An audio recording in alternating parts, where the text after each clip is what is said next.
Hey, how's it going there, John? Real good. Thank you.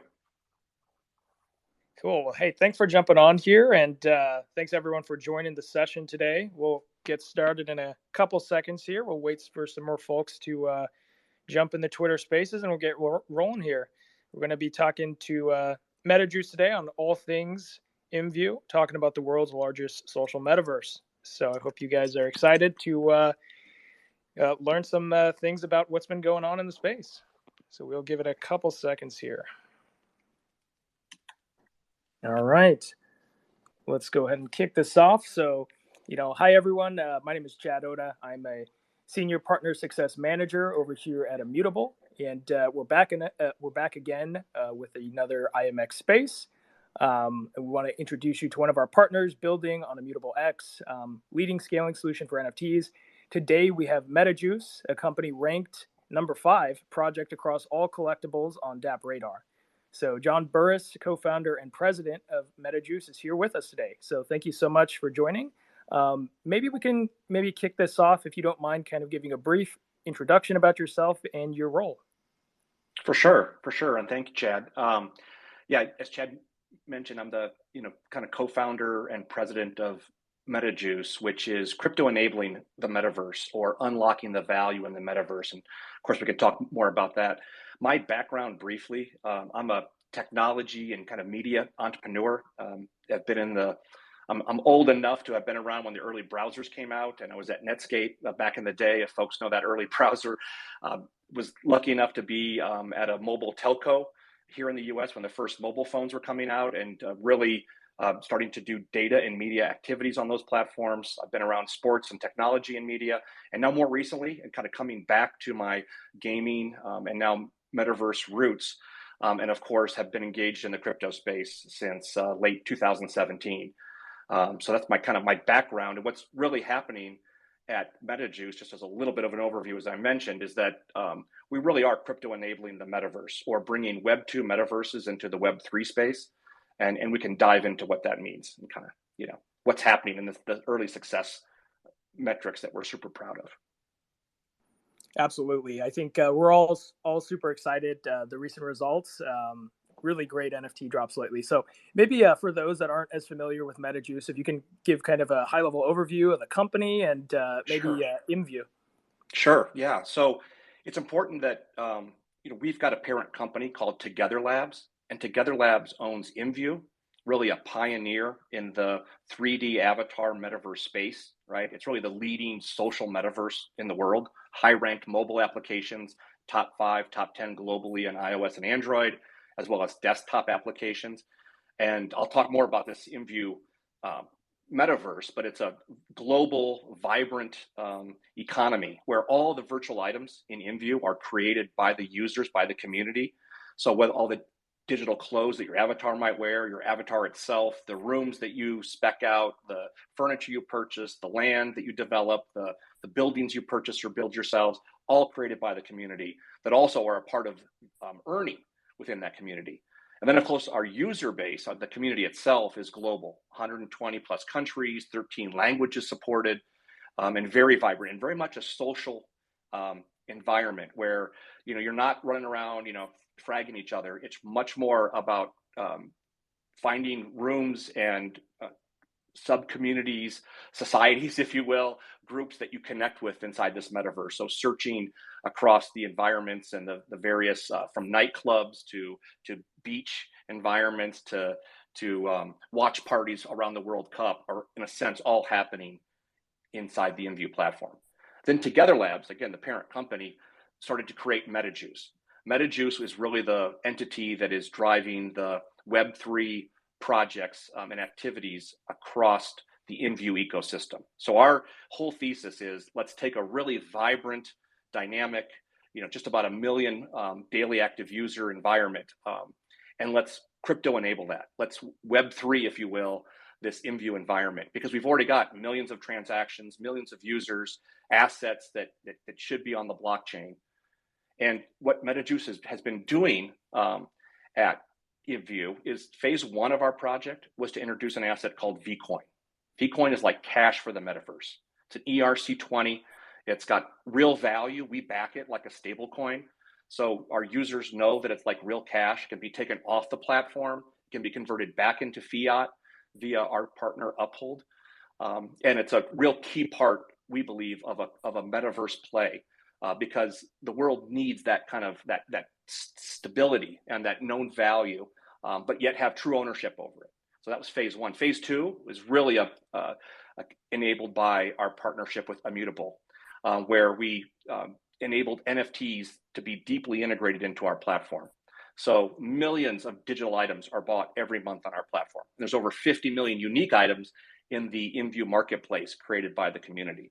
So to wrap all those items over time with NFT technology that enables true ownership, for the first time, users or the community at IMVU are able to truly own the digital items that they purchase, to resell those to others on the platform, to take them off platform if they'd like at some point, or certainly sell them off platform, gift them to other members of the community. So that true ownership is a huge part of our ecosystem. And then I would share the third thing that MetaJuice is doing to the IMVU ecosystem is introducing a new asset called vCore, which I think the broader community, the broader crypto world will start to see here in early 2023. And vCore will really enable participation in the future metaverse. It's a ERC20 token, a fixed mint token that will be later exchange traded. It's important to point out that vCore is a token that will not be available to U.S. persons or Canadians. It's an international, if I take that U.S. kind of mindset background, that it's really a token that early on is available to users on the IMVU platform and others in the broader ecosystem that are outside the U.S. But that vCore token will also be a key part of the future economy of the metaverse, the future kind of engagement and social play in our metaverse, and some lightweight governance of the metaverse. And it's really those three assets that we believe are complementary and are the future of the economy and the metaverse broadly. Absolutely. I love that, John, and I could hear the passion in your voice and how excited you are about all these things here. I think it's really awesome because it seems to me that MetaJuice and IMVU really had the concept of a metaverse before. A lot of people in the last 2 years have been talking about it, and now you're kind of bringing this full circle, Web3 enabling it, tokenizing these assets. And the great part is that UGC element of kind of that community creation already existed. So I think it's just a really exciting multiple initiatives it sounds like you have moving forward here. I'd also like to kind of go back as well and just kind of learn a little bit about kind of the story of MetaJuice and IMVU. How did it all kind of get started? Because I know a huge user base right now, but that didn't obviously happen overnight. Yeah, no, it's true. No, and the user base, the community, the economy, that was already there, right? Whether we were going to take IMVU into the Web3 space, we already had a vibrant business, right? And a profitable business, and creators were very active already in our community, and lots of great things were already happening. And I think that's really one aspect of this project, if you will, that's unique to the space, right? Is that we had a vibrant business ecosystem community already in our hands. The evaluation we went through back in late 2017 and early 2018 was the first goal for us was we weren't going to force this, right? Crypto, blockchain, Web3, super hot stuff. We weren't going to force this, meaning if it didn't make sense for our ecosystem or our community or our business, we weren't gonna force crypto assets into it. And so we really started to evaluate all the activities happening on our platform and what could be natural progression into the Web3 space, right? The fact we had users already transacting, already using cash to buy a virtual currency called credits, right? Like a lot of gaming metaverse platforms have. The fact that we already had, to your point, Chad, users already creating the community earning on our platform. All of the aspects of our business lined up really well with seamlessly, carefully integrating crypto, if you will, right? Or blockchain assets into the ecosystem.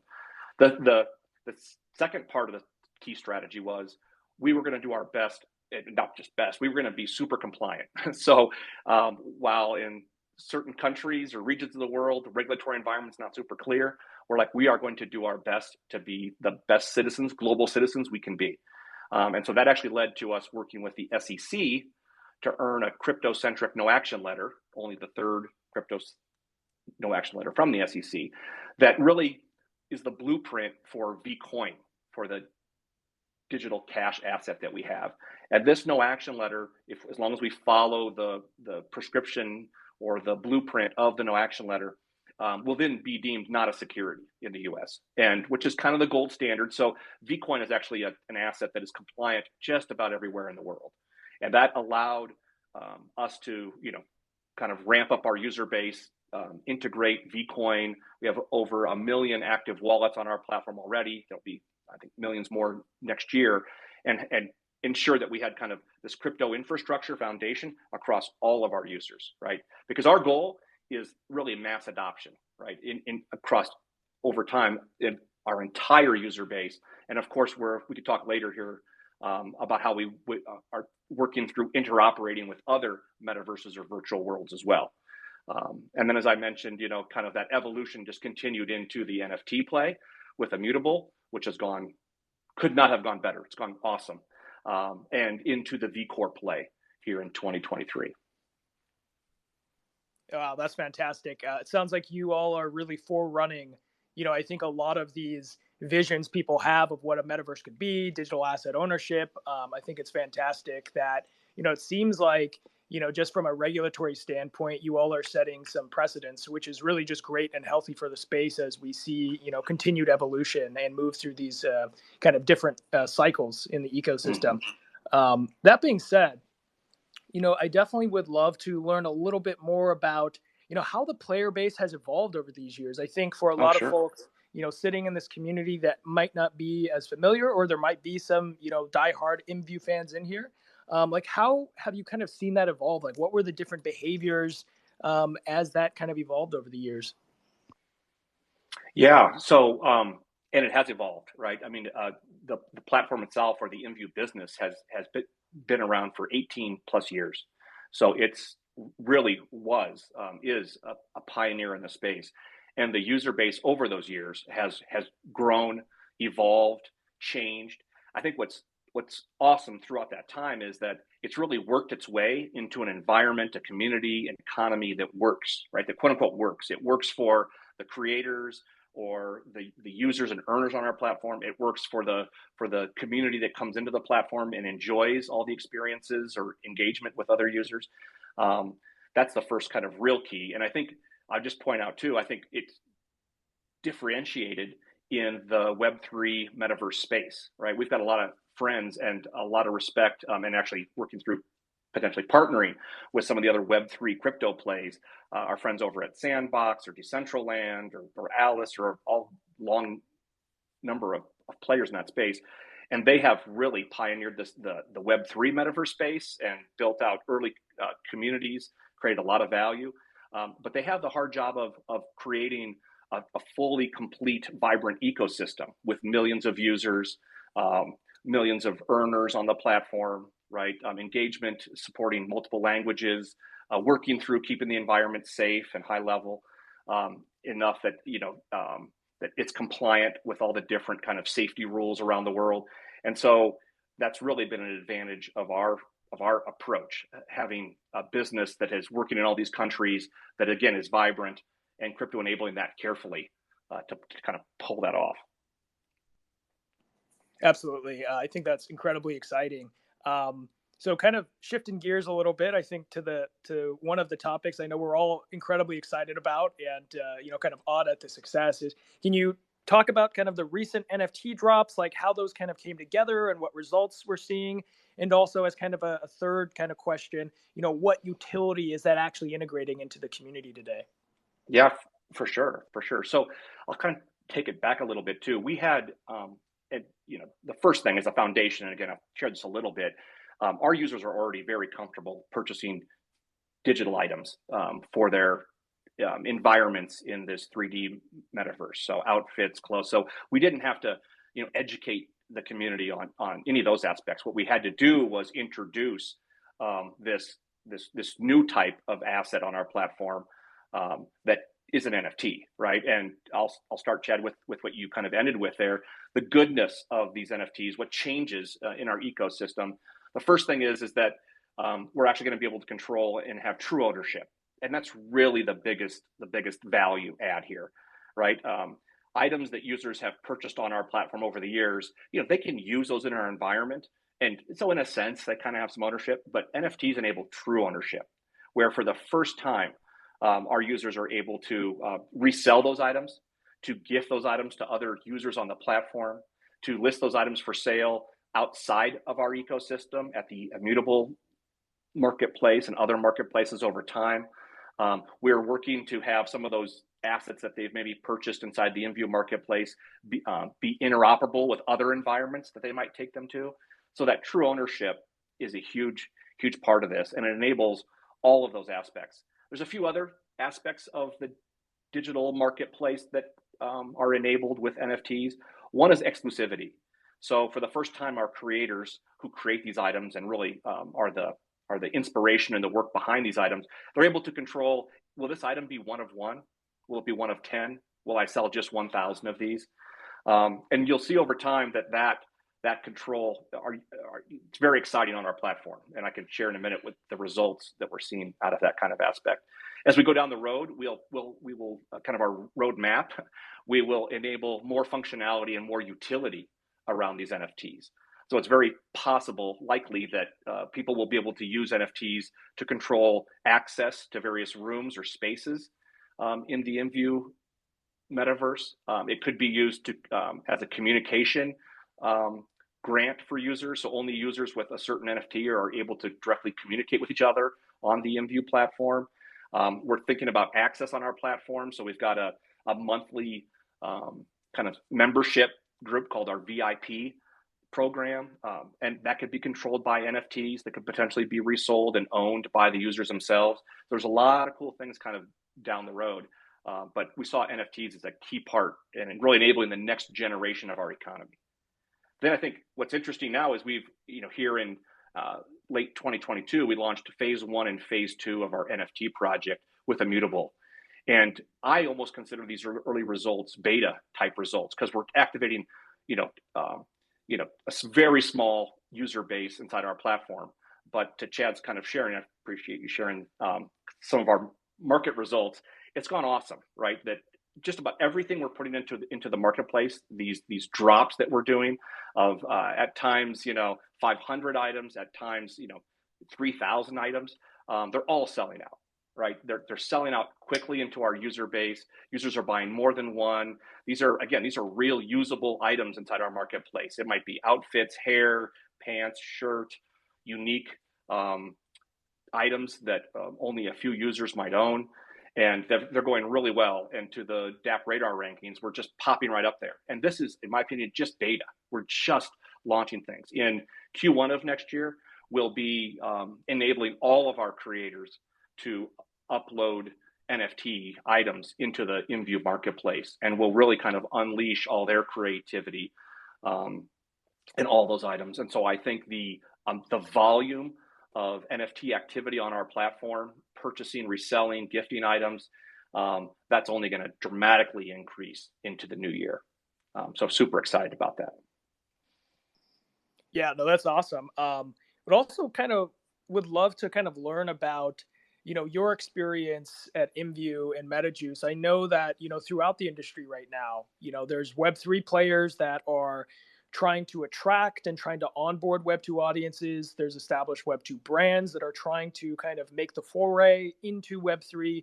Are there any learnings you can share just about, how do you make that segue for that existing Web2 user base kind of more seamless? And I know you kind of alluded to, in some of the previous things you said that, your user base is unique from the standpoint that they're already kind of conditioned and they're already open to exchanging things and using in-game currency. But I was wondering if there are any other things that you had kind of noticed over this kind of transition period here.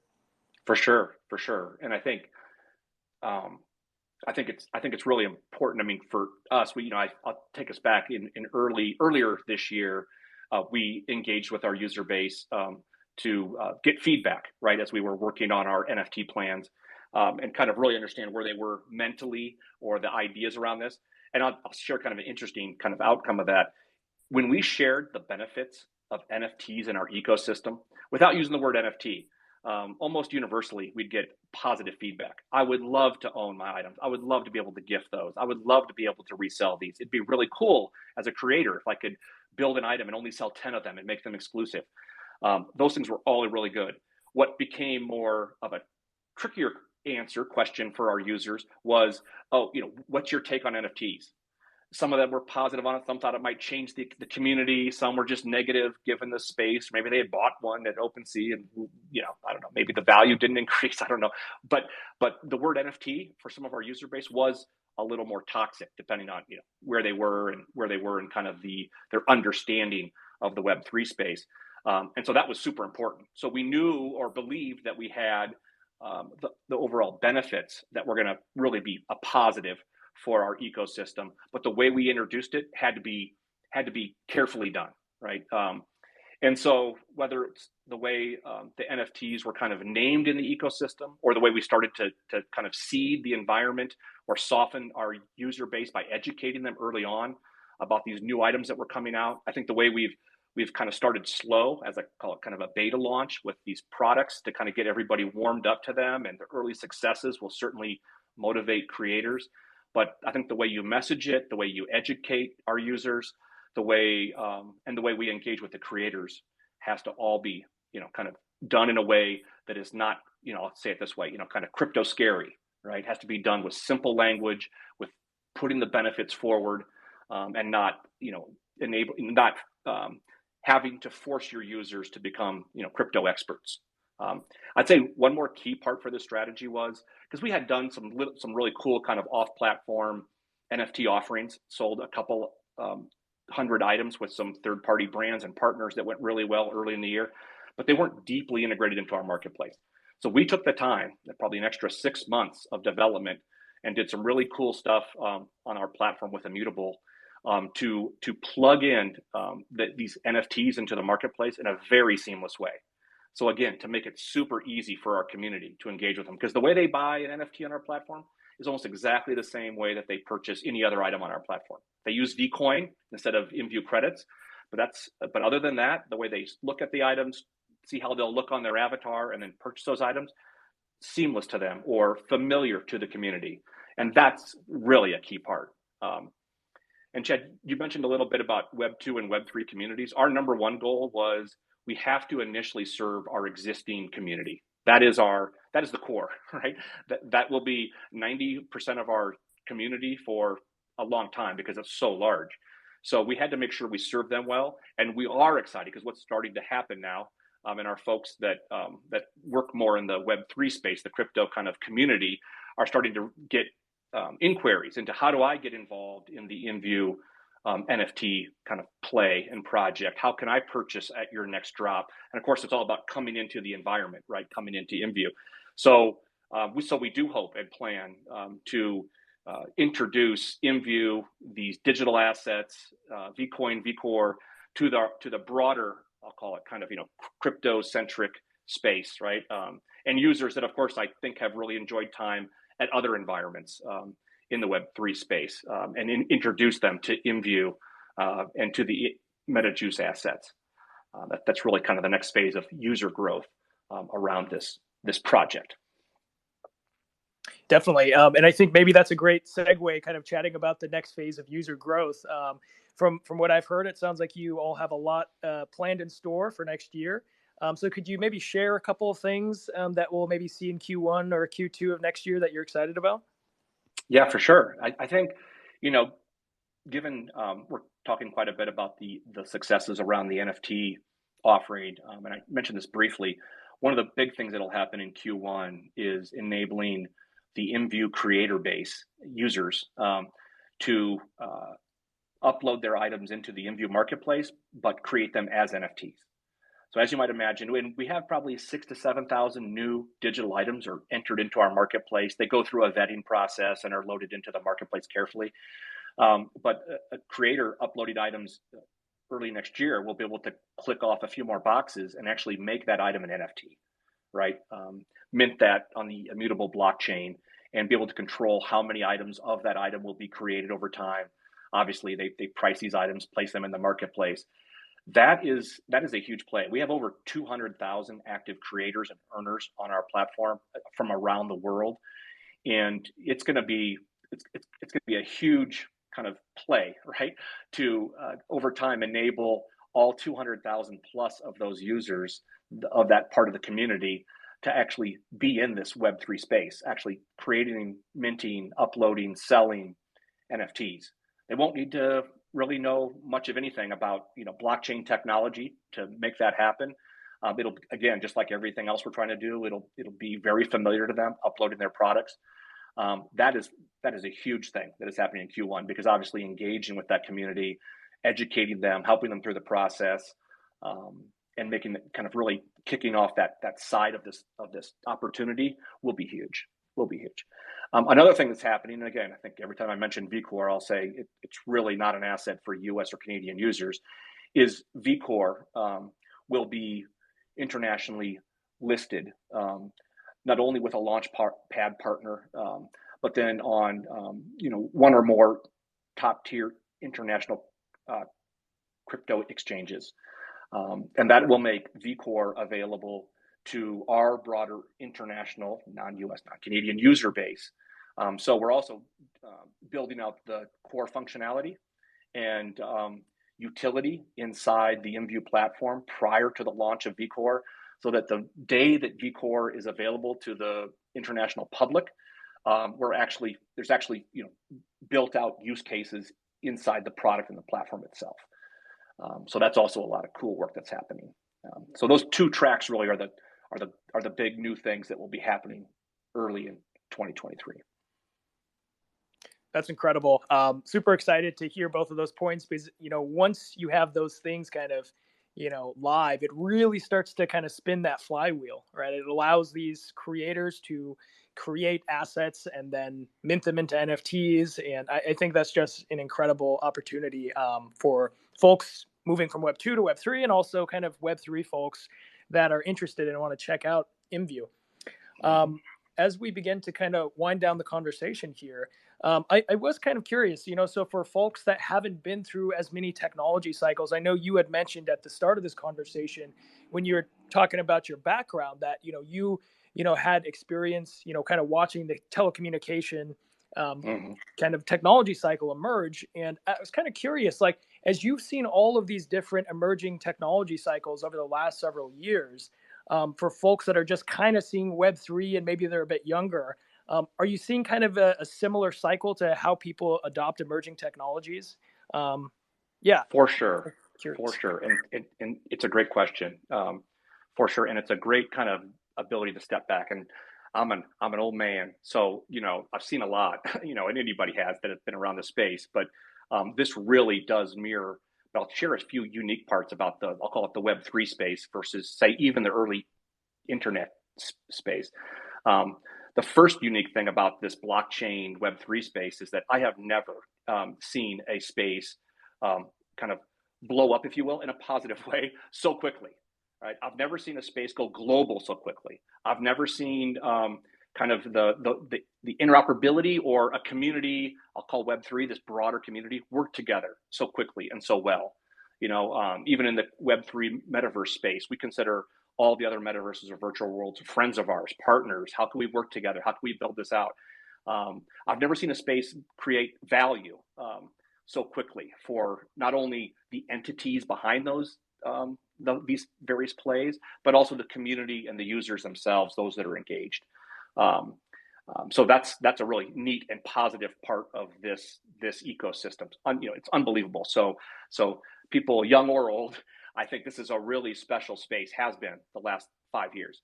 Now, not unlike, or I'll say like those other spaces, and I think the early internet in kind of mid late 90s through the early 2000s, it also mirrors a lot of the cycles, Chad, that you mentioned, right? Some of the ups and downs, some of the clearing out of companies that maybe didn't have a real play. In the case of like an FTX, people that were perpetrating fraud, right? Or businesses that were poorly run, even if initially they didn't appear to be that way. And in the blockchain Web3 space, those cycles are even a little more, they're more pronounced, right? Because these assets are so traded, the value of companies and assets can dramatically go up and down. So that's definitely this ride is more exciting, incredible ride than some earlier kind of technology transformations, but it can also be a rougher ride, I think, because of that, of the way that it's structured. That said, I think as we continue to engage with the space, the companies, the projects, the plays, the teams, the communities that are building real value will just continue to grow. And I think if the markets are in a tough spot, we just talk about put your head down and build great things with your community, your user bases. And I'll share a little interesting point too about our user base.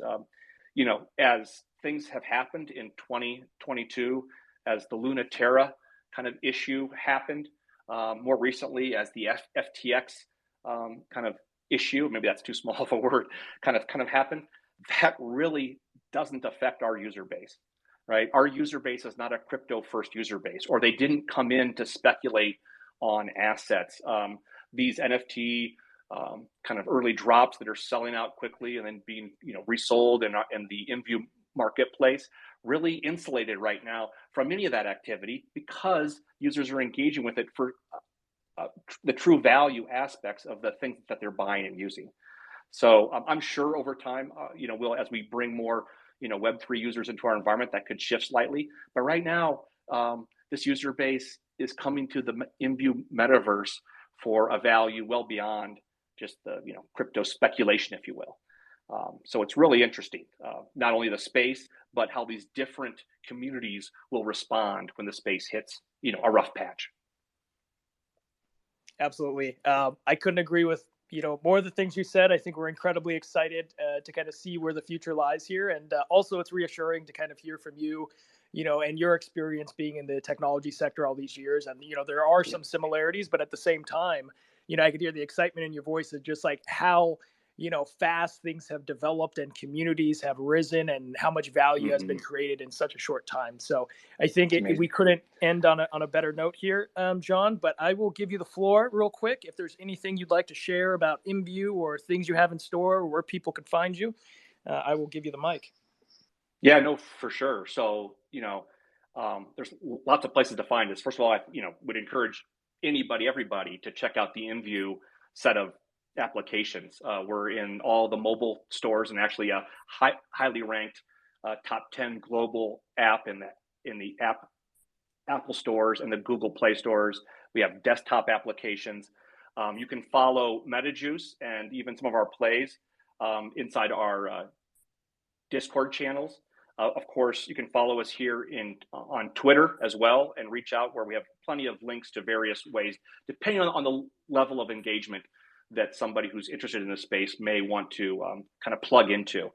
And I do, and I know, Chad, you didn't ask for this, but I do want to say too that we have had an awesome partnership with Immutable from day one, to our engineers working with engineers and great teams over at Immutable, all the way up to the senior leadership at the company. So our partnership there this is an understatement to say that it's critical to our success.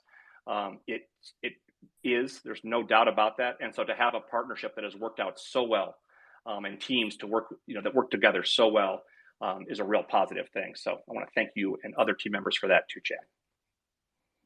Thanks, John. I really appreciate that. And I certainly hear these things across the company internally as well. So we're incredibly excited to continue our partnership and, continue building and creating value for your community here. So, John, thanks so much for joining us today and sharing all your insights.